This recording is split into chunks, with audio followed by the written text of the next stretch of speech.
I'm gonna paint over it.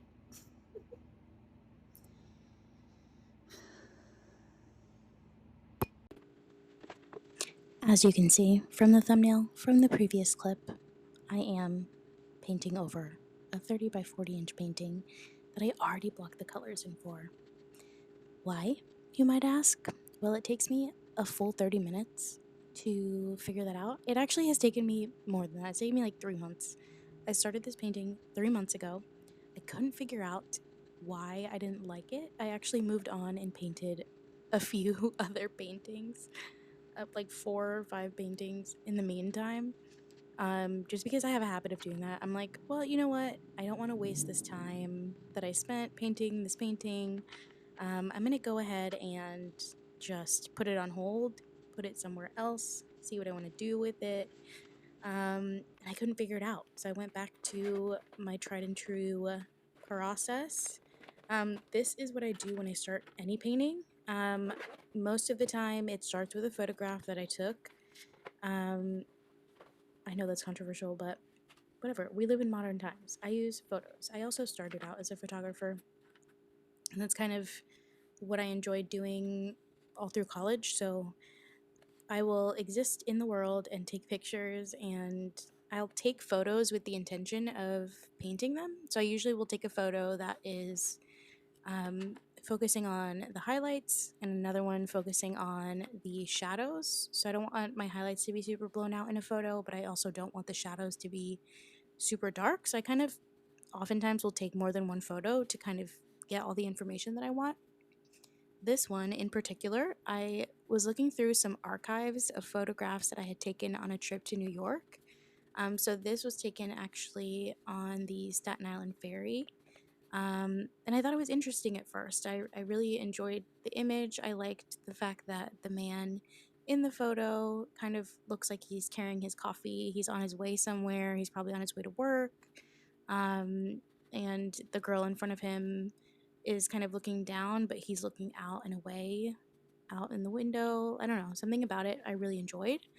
Um, but as I went through this process of sketching it and kind of breaking it back down into lights and shadows, I end up painting a little gouache painting of this. Um, Again, not perfect, just trying to block things in, see what it is I like about it, about the subject. Um, and I ended up deciding that there's no subject.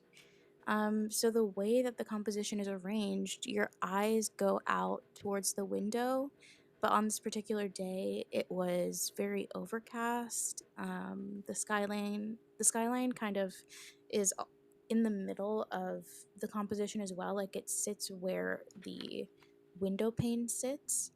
Um, and so, without making huge adjustments to it or putting something outside the window that's really complex, um, I wouldn't be able to get a good subject there. And I don't necessarily want the subject to be outside the window. I wanted it to be this person that was sitting on the ferry. But I don't have a complete image of him. I would have had to composite it. It's not something that I really wanted to do. There was just too much that I would have had to change in order to get it to work. And so it didn't work out. And that's not anything that I really have a problem with. I decided to paint over it. I think sometimes things just don't work out the way we plan them, even though we do our best to make sure everything goes smoothly. Um, Part of the reason that I started this channel, it's in a way to, I guess, bring everybody into my way of making art and the way that I see things.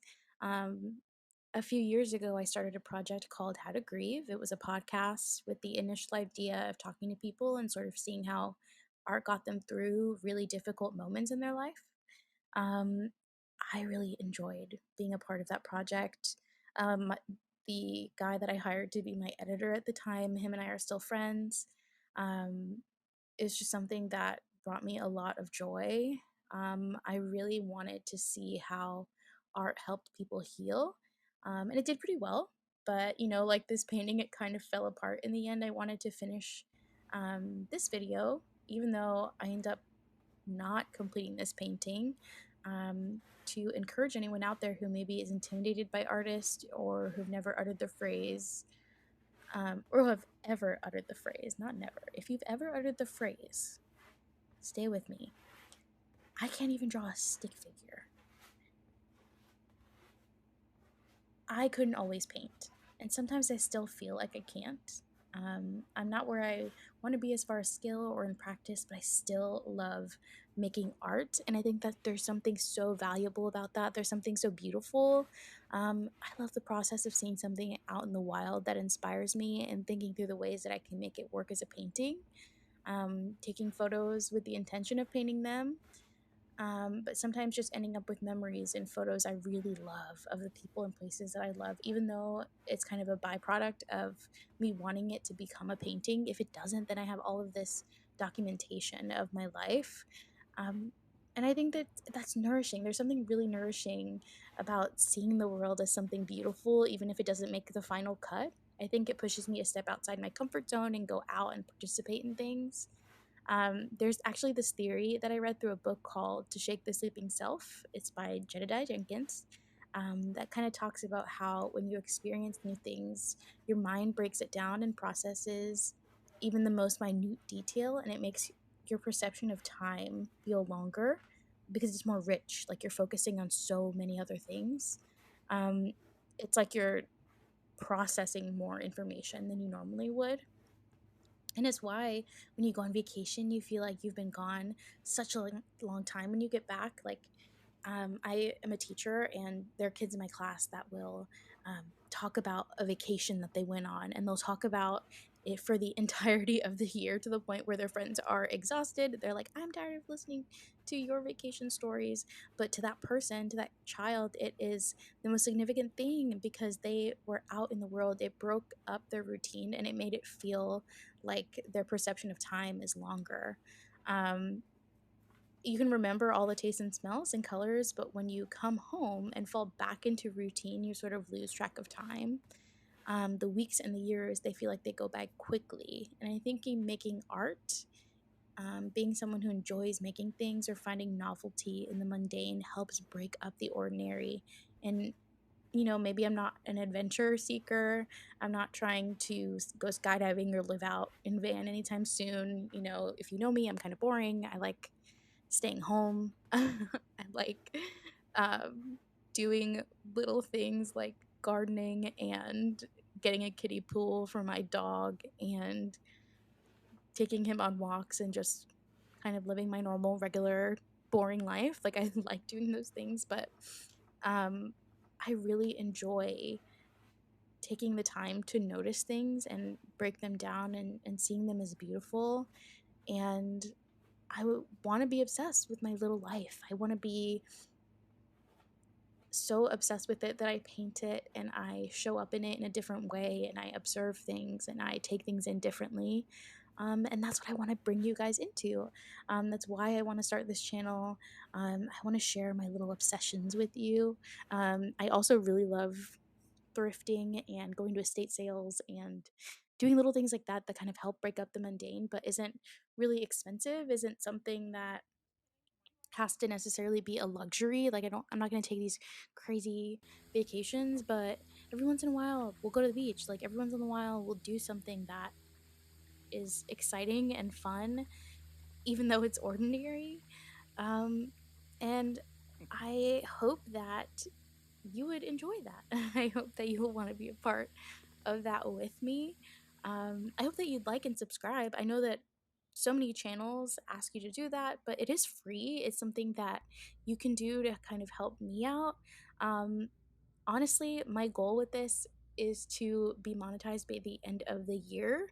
I know that that's hard because we have about 6 months left, but it would really help me and my little family out. I know that like a lot of us, have struggled a lot since lockdowns happened at the beginning part of the pandemic. And I'm going to be honest about that. It's been difficult, it's been hard, but we have chosen to turn things around for ourselves and hopefully create a little life that we love, even though it's not the way that we planned it. It's just the way that it ended up. So this painting is not turning out the way that I planned it.